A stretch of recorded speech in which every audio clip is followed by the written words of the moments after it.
बिस्मिल्लाहिर्रहमानिर्रहीम। अस्सलाम वालेकुम नाजरीन, नेशनल न्यूज़ के न्यूज़ स्टूडियो में खुश आमदीद।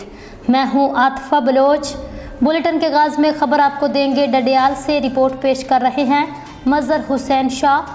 In charge traffic police Dadyal Abdul Aziz की खसूसी काविश से डडियाल में चलने वाली स्कूल वैन के ड्राइवर्स की ट्रैफिक कवानीन के हवाले से वर्कशॉप का इनेकाद। इस मौका पर incharge traffic police Dadyal Abdul Aziz ने ड्राइवर हजरात जिनके पास गाड़ियों के कागजात मुकम्मल नहीं हैं, उन्हें अपनी गाड़ियों के कागजात, रूट पासिंग और PSV ड्राइविंग लाइसेंस मुकम्मल करने के लिए 1 हफ्ते का टाइम दे दिया।